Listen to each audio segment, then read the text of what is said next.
Good morning, students. Myself, Dr. Archana Mishra. Today I am going to discuss about the syllabus of the BA first semester English.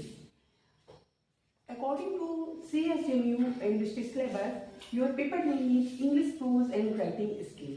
Now there is the first question: what is prose? Students, today I am going to discuss about what is prose.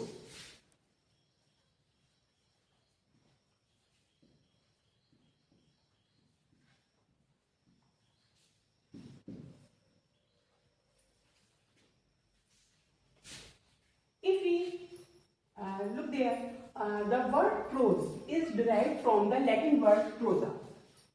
First of all, we look here, the word prose. The word prose, from where it is derived? It is derived from the Latin language word prosa. Prosa is, which means straightforward or direct speech. Prose is a form of written or spoken language that lacks the rhythmic and metrical structure of poetry. Prose is a form written or spoken language. ये ऐसा form होता है pros जो कि इसमें कमी पाई जाती है किस चीज की? रिदमिक जो कि हमारा पैरामीटर चलता है किसमें? पोइट्री में. And metrical structure of poetry, और मेट्रिकल स्ट्रक्चर पोइट्री का इसमें नहीं होता है. That is called the prose. It flows a natural flow. इसमें जो लैंग्वेज का होता है, कम्युनिकेशन का होता है, ये हमारा इसमें एक नेचुरल फ्लो चलता है. यहाँ पर हम किसी भी तरह का मीटर मेजरमेंट नहीं लगाते हैं. यूटिलाइजिंग सेंटेंसेस, इसमें क्या करते हैं हम लोग?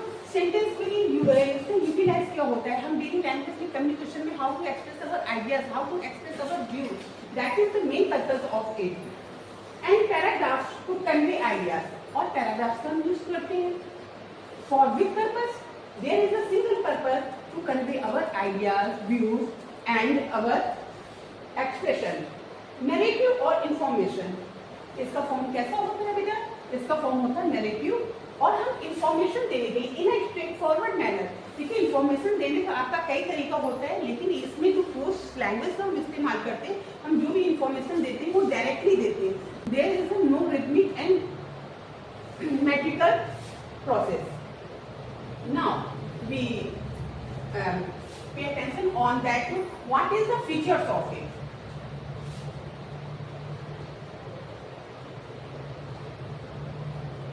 Features of prose. Prose follows natural pattern. Prose कैसा पैटर्न फॉलो करता है बेटा? नेचुरल पैटर्न होता है. Which language we have used in daily routine of speech and communication. हम किस लिए इसका यूज करते हैं? इसका पर्पस क्या होता है? इसका पर्पस होता है स्पीच देने का या फिर अपने आइडियाज, अपने व्यूज को कम्युनिकेट करने का. It has a grammatical structure. इसका जो स्ट्रक्चर होता है वो किस पर डिपेंड करता है? इसका स्ट्रक्चर डिपेंड करता है हमारी ग्रामर लैंग्वेज पे. जैसे हिंदी में व्याकरण होती है, व्याकरण के आधार पर हम सेंटेंसेस का कम्युनिकेशन करते हैं. In the same process English में भी जो हमारे सेंटेंसेस होते हैं, जो भी होता है, उसको हम ग्रामर के बेस पे करते हैं. अगर सपोज दैट आपने जो सब्जेक्ट से और वर्ब एग्रीमेंट के हिसाब से सेंटेंसेस को रेडी नहीं किया है, आपने उसके हिसाब से नहीं बोला, in that condition your communication is useless, waste. तो हम क्या देखते हैं? It has a grammatical structure. इसका स्ट्रक्चर कैसा होता है? ग्रामेटिकल होता है. ग्रामेटिकल के रूल्स को कंप्लीटली फॉलो करना चाहिए. अकॉर्डिंग टू दैट सब्जेक्ट और वर्ब का जो एग्रीमेंट होता है, जो उसका कॉम्बिनेशन होता है, वो एग्जैक्ट होना चाहिए. Suppose that for example you can से सिंगुलर सब्जेक्ट के साथ हम सिंगुलर वर्ब यूज करते हैं, प्लूरल के साथ प्लूरल यूज करते हैं. ये हमारे ग्रामर के रूल में ऑलरेडी पहले से डिसाइडेड होता है किसके साथ क्या यूज करना, जो कि आप लोग ऑलरेडी पढ़कर आ चुके हैं. विद सेंटेंसेस एंड पैराग्राफ, जो ग्रामेटिकल स्ट्रक्चर हम फॉलो करते हैं, किसमें फॉलो करते हैं? सेंटेंसेस में और पैराग्राफ में.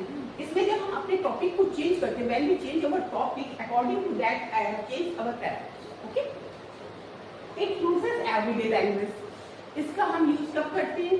डेली रूटीन में. डेली रूटीन में when we want to express my views, when we want to communicate someone, then I have always use this language. Sentences and thought continue across line. जो sentences होते हैं हमारे और thoughts, ये जो भी होते हैं, ये क्या करते हैं? एक दूसरी लाइन को कंटिन्यू कनेक्ट करते हैं.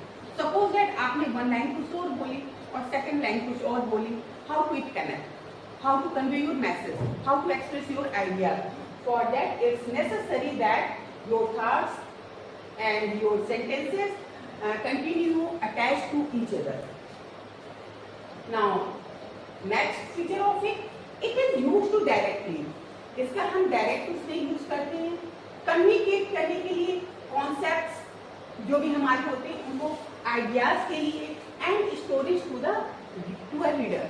जो भी रीडर पढ़ता है वो स्टोरीज किसने पढ़ता है. देखिए आगे हम इसको फॉर्म्स और you can say kind of the prose हम बताएंगे, हम आपको बताएंगे स्टोरीज के साथ साथ इसमें और क्या क्या आता है.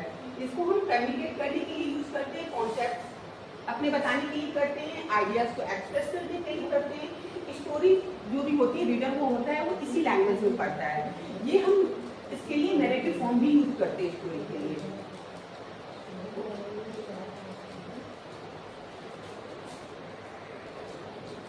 Now I talk about the kinds of the prose. There is a question, how many kinds of the prose? There are the two types of the prose. First, fictional.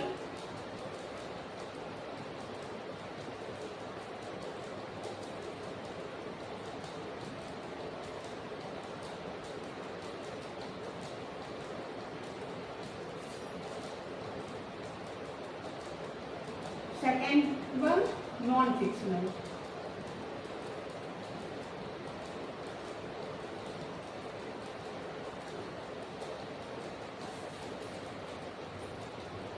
इसमें फिक्शनल प्रोज में कौन कौन सी चीजें हमारी आती है. Fictional pros में हमारा आता है fable, FABLE, fable. Fable it aims to explain problem, it aims to explain problem in very simple manner by pointing out moral truth. जो फेबल स्टोरी होती है आप लोगों ने ऑलरेडी सुनी होंगी, अपने चाइल्डहुड में भी सुनाई जाती है बच्चों को मॉरल देने के लिए. तो ये जो फेबल होता है ये इसी फिक्शनल फॉर्म का ही एक पार्ट होता है. After it I come to allegory. Allegory क्या होता है, it is a symbolised story. ये कैसी होती है, सिंबलाइज्ड स्टोरी होती है. अगर आप लोगों ने एनिमल फॉर्म जॉर्ज ऑरवेल की ये पढ़ी होगी बुक, तो इसमें आपने देखा होगा इन्होंने एनिमल्स के कैरेक्टर्स के थ्रू जितने भी वहाँ के पॉलिटिशियंस थे उनको इंडिकेट किया है. उनको इंडिकेट करते हुए वहाँ की जो कंडीशंस चल रही थी एट द प्रेजेंट टाइम उसको डिस्क्राइब किया है. एल्गोरिथम मीन्स यही होता है कि आप उस समय की जो भी सिचुएशन को बता रहे हैं उसको किसी न किसी सिंबल के द्वारा रिप्रेजेंट कर रहे हैं. Now come at the novel. Novel हमारी क्या होती है, नॉवेल एक लॉन्ग नैरेटिव फॉर्म में स्टोरी होती है. और इससे पहले एक वर्ड और आता है नोवेला. नोवेला क्या होता है, novella is big than short story and shorter than bigger than short story and bigger than novel. ये बीच की इसकी कंडीशन आती है. एक दो बुक्स बीच में आप लोगों के सिलेबस में आई होती है, एट द प्रेजेंट टाइम ये नहीं है सिलेबस में, तो इसके बारे में ज़्यादा हम लोग डिस्कस नहीं करते हैं. तो हमने बता दिया आपको फेबल क्या है. फेबल का जो एम होता है, जो टारगेट होता है, किसी भी प्रॉब्लम को सिंपल मैनर में लाकर पॉइंट आउट करके उसके थ्रू आपको मॉरल ट्रूथ बताना या फिर कोई मॉरल मैसेज देना. एल्गोरी का क्या हुआ, कोई भी सिंबलाइज कैरेक्टर्स के द्वारा आपके सामने कोई भी स्टोरी को रिप्रेजेंट करना और उससे आपको कोई मैसेज देना.